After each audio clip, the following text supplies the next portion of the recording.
Salam sehat buat kita semua. Tetap menjaga kesehatan dan selalu mengikuti aturan protokol kesehatan. Kita berjumpa kembali untuk pengulangan materi dalam bentuk soal-soal dan pembahasan untuk kelas 11 MIA. Adapun topik pengulangan materi kita kali ini adalah dari topik fluida dinamis. Dan materi ini juga merupakan kisi-kisi untuk ujian semester 1. Mari ikuti dan perhatikan dengan serius. Kita perhatikan soal yang nomor 1. Sebuah selang digunakan untuk mengalirkan gas dengan debit yang tetap. Gas yang keluar dari ujung selang itu mendorong sebuah balok yang diletakkan pada lantai licin. Jika tumbukan yang terjadi antara molekul gas dengan balok adalah tumbukan elastis, dan setelah tumbukan molekul gas dianggap berhenti, tentukanlah perubahan percepatan balok ketika rapat massa gas diubah menjadi 1/4 kali semula. Kita perhatikan pembahasannya. Pertama, kita misalkan terlebih dahulu massa gas itu sama dengan mg, massa balok sama dengan mb, kecepatan gas sama dengan vg, kecepatan balok sama dengan vb, dan percepatan balok sama dengan a. Kita mulai dari tumbukan antara molekul gas dengan balok.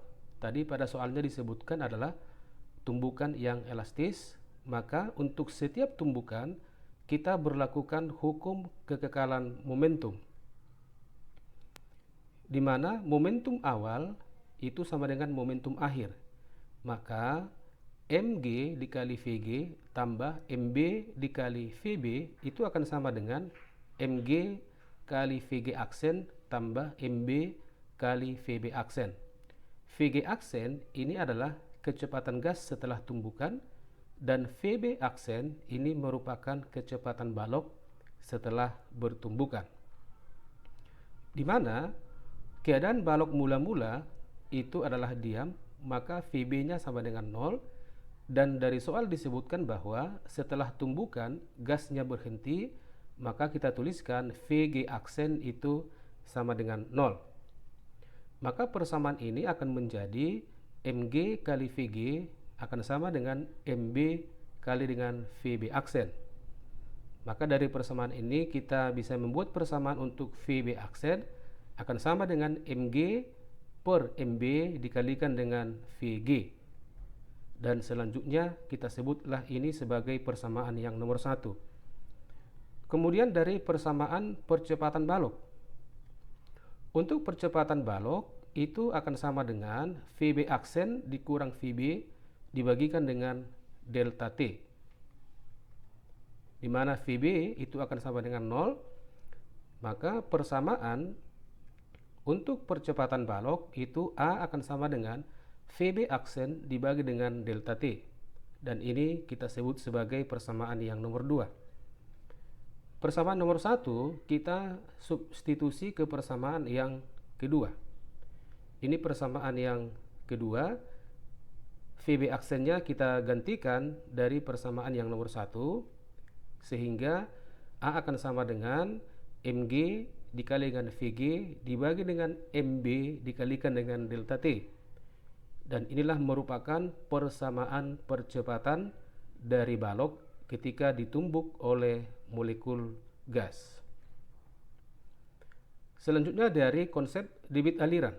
Debit aliran awal itu akan sama dengan debit aliran akhir, atau Q1 sama dengan Q2, di mana persamaan debit itu salah satunya adalah volume dibagi waktu. Maka debit awal akan sama dengan volume awal dibagi T sama dengan volume akhir dibagikan dengan T. Ini T ruas kiri dan ruas kanan akan saling menghabiskan, dan kita gantikan persamaan untuk volume itu sama dengan massa dibagi massa jenis, maka volume gas akan sama dengan massa gas dibagi dengan massa jenis gas. Sehingga persamaannya akan menjadi massa gas dibagi massa jenisnya akan sama dengan massa gas aksen dibagi dengan massa jenis aksen. Maka kita gantikan row aksennya, katanya tadi menjadi 1/4 kali semula, maka persamaannya akan menjadi setelah kita matikan massa jenis di ruas kiri dan ruas kanan, maka kita peroleh massa gas aksen itu akan sama dengan 1/4 massa gas mula-mula. Kemudian debit aliran juga sama dengan perkalian antara luas dengan kecepatan. Maka A dikali V1 akan sama dengan A aksen dikalikan dengan V2, di mana luas A dengan A aksen itu akan sama karena menggunakan selang yang sama. Maka V1 itu akan sama dengan V2 atau VG akan sama dengan VG aksen. Maka perbandingan percepatan mula-mula dan percepatan akhir A per A aksen itu akan sama dengan persamaannya seperti ini, ya. Kita gantikan nanti MG aksen, ya. MG aksen itu sama dengan 1/4 MG dan VG aksen itu sama dengan VG. Seperti ini, ya. MG aksen menjadi 1/4 MG dan VG aksen sama dengan VG. Maka di atas ini ada MG kali VG per MB dikali delta T, di bawah juga ada, maka akan saling menghabiskan. Maka A dibagi A aksen itu akan sama dengan 4. Sehingga A aksen itu sama dengan 1/4 A. Maka perubahan percepatan atau delta A itu akan sama dengan percepatan akhir dikurang dengan percepatan mula-mula, ya. A aksen dikurangkan dengan A akan sama dengan 1/4 A dikurang dengan A akan sama dengan negatif 3/4 A, di mana tanda negatif yang di sini itu menyatakan bahwa terjadi pengurangan daripada percepatan. Kita lanjutkan dengan pembahasan soal yang nomor 2.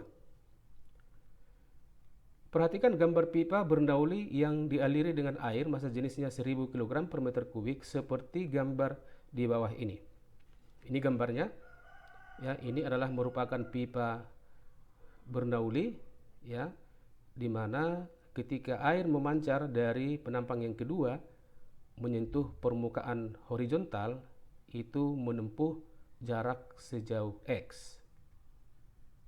Jika A1 sama dengan 20 cm², A2 5 cm², P2 sama dengan 2 kali 10 pangkat 4 Pascal, H sama dengan 5 meter, percepatan gravitasi 10 meter per sekon kuadrat, dan X sama dengan 4 meter, tentukanlah tekanan P1, artinya tekanan di dasar ini dalam satuan kilo Pascal. Kita perhatikan pembahasannya. Nah, pertama kita tinjau dulu posisi X atau jarak terjauh yang dicapai oleh air ketika menyentuh permukaan yang horizontal. Jarak terjauh X itu akan sama dengan kecepatan dikalikan dengan T. Berarti kecepatan yang mana? Kecepatan V2 yang kita gunakan di sini, dan waktu yang digunakan oleh air sampai dia menyentuh permukaan horizontal itu akan sama dengan waktu gerak jatuh bebas, di mana persamaan waktu untuk gerak jatuh bebas itu sama dengan akar dari 2H per G. Kita masukkan harga-harganya, maka 2 dikali 5 dibagi 10, maka hasilnya akan sama dengan 1 sekon. Kemudian dari persamaan X sama dengan V2 dikalikan dengan T, maka V2 akan sama dengan X per T. Kita masukkan harganya, X-nya tadi 4, T-nya 1, maka V2 atau kecepatan air memancar dari penampang kedua ini besarnya sama dengan 4 meter per sekon. Kemudian dari debit aliran, ya, Q1 sama dengan Q2. Maka A1 dikali V1 sama dengan A2 dikalikan dengan V2. 20 dikali V1 sama dengan 5 dikalikan dengan 4, maka kita akan bisa memperoleh kecepatan V1, yaitu kecepatan air yang mengalir pada penampang pertama itu besarnya sama dengan 1 meter per sekon. Selanjutnya dari persamaan Bernoulli, P1 tambah rho GH1 tambah setengah rho V1 kuadrat sama dengan P2 tambah rho GH2 tambah setengah rho V2 kuadrat.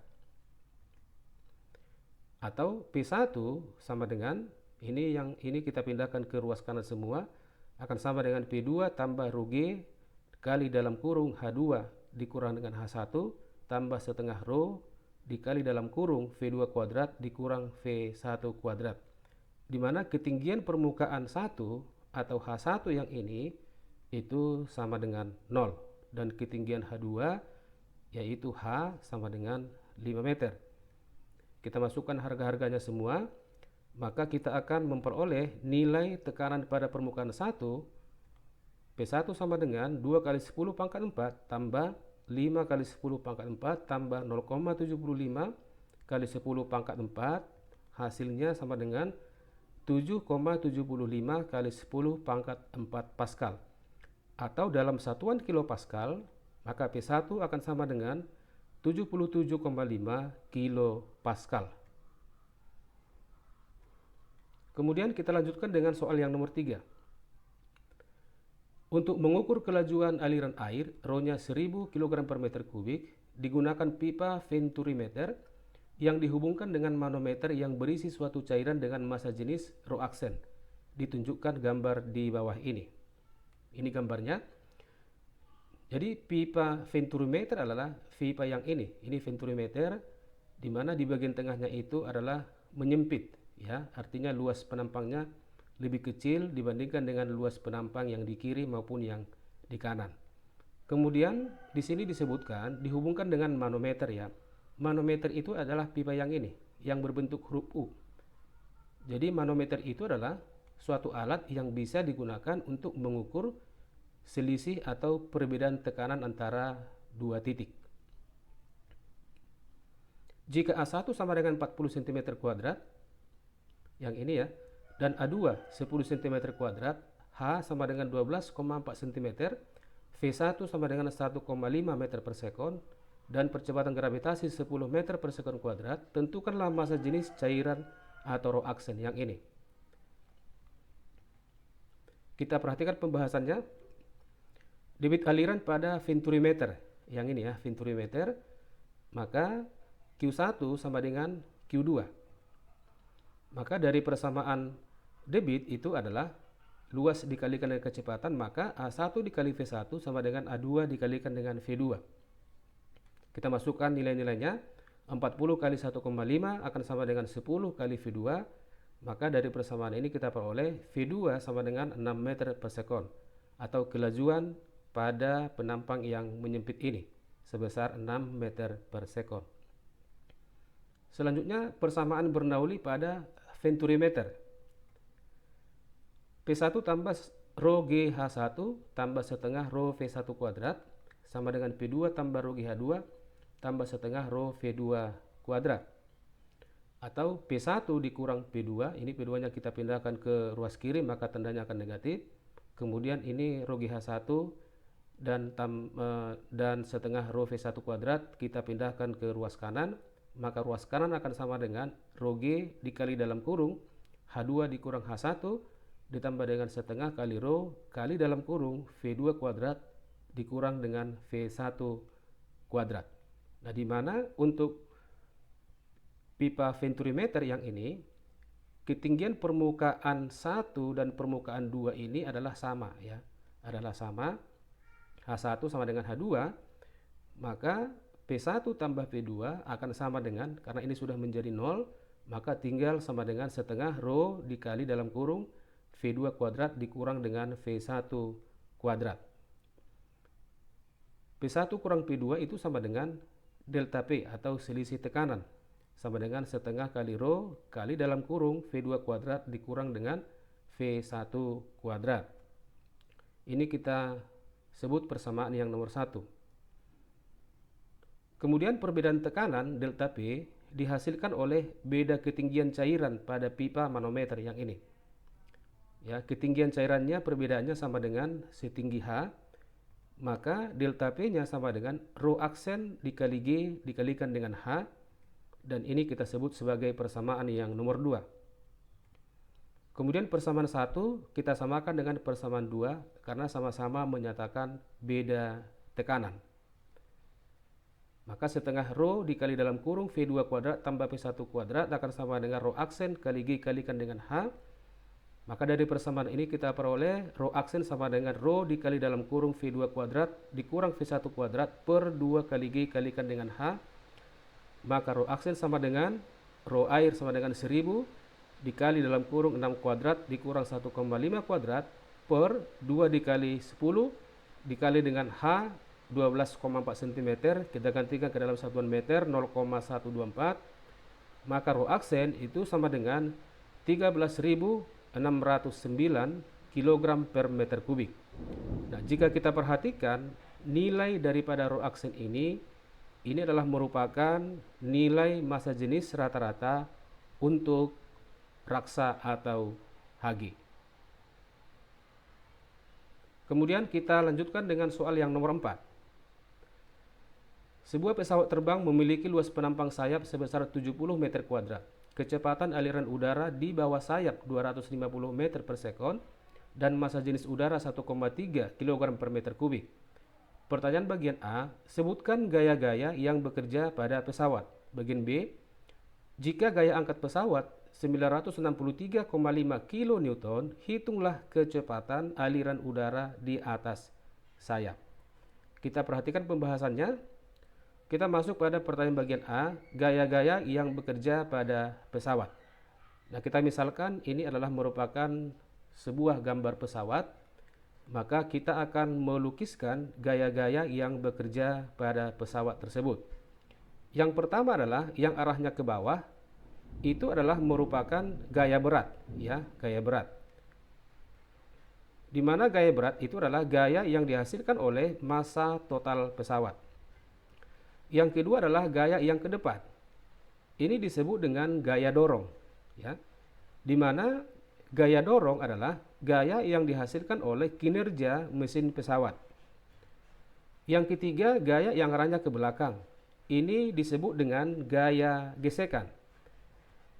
Di mana gaya gesekan sama dengan gaya yang ditimbulkan oleh gesekan pesawat dengan udara.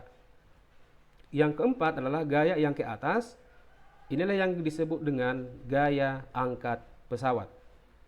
Di mana gaya angkat pesawat itu adalah gaya yang dihasilkan oleh perbedaan tekanan udara pada sisi bawah dan atas sayap. Bagian B adalah kecepatan aliran udara di bawah sayap. Nah, sekarang coba kita perhatikan dulu gambar sederhana dari sayap pesawat, ya. Nah, untuk sayap pesawat itu ada dua sisi, ada sisi bagian atas, ada sisi bagian bawah. Di bagian atas itu akan ada gaya tekan ke bawah yang dihasilkan oleh tekanan P2 dikalikan dengan luas, kemudian ada gaya tekan ke atas atau gaya tekan ke atas ini dihasilkan oleh tekanan dikalikan dengan luasnya. Nah, kalau kita perhatikan sisi untuk sebuah sayap pesawat, untuk bidang di atas ini bagian yang melengkung, maka lintasan aliran udara untuk yang di atas itu lebih panjang dibandingkan dengan yang di bawah. Maka dengan waktu yang sama, maka kecepatan V2 itu harus lebih besar daripada V1. Artinya, kecepatan aliran udara di atas sayap itu akan lebih besar dibandingkan dengan kecepatan aliran udara di bawah sayap. Berarti V2 lebih besar daripada V1. Kemudian dari persamaan Bernoulli pada sayap pesawat. Nah, kenapa ini kita berlakukan?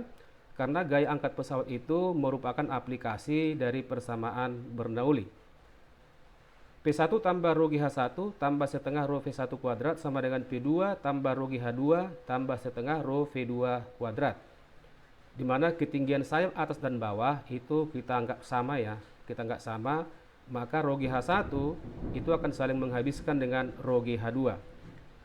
Sehingga P1 dikurang P2 akan sama dengan setengah rho kali dalam kurung V2 kuadrat dikurang V1 kuadrat. Maka delta P akan sama dengan setengah kali rho kali dalam kurung V2 kuadrat dikurang V1 kuadrat. Maka dari hubungan beda tekanan dengan gaya, beda tekanan itu akan sama dengan beda gaya atau delta F dibagikan dengan luas, sehingga delta F per A akan sama dengan setengah kali rho dikali dalam kurung V2 kuadrat dikurang V1 kuadrat. Maka V2 kuadrat ya, itu akan sama dengan 2 dikali delta F dibagikan dengan luas dikali rho ditambah dengan V1 kuadrat. Maka V2 akan sama dengan akar dari 2 dikalikan dengan delta F, di mana delta F ini adalah merupakan gaya angkat pesawat, dibagi dengan A dikalikan dengan rho ditambah V1 kuadrat. Kita masukkan harga-harganya semua, maka kita akan memperoleh V2 atau kecepatan aliran udara di atas sayap itu 289 meter per sekon. Berarti V2 itu harus lebih besar daripada V1. Ini terbukti ya pada soal ini, di mana V1 tadi itu besarnya sama dengan 250 dan V2 kita peroleh 289 meter per sekon. Demikianlah pembelajaran kita kali ini. Semoga bermanfaat. Terima kasih atas perhatian kalian semua. Persiapkan diri kalian sebaik-baiknya untuk menghadapi ujian semester 1. Tetap semangat.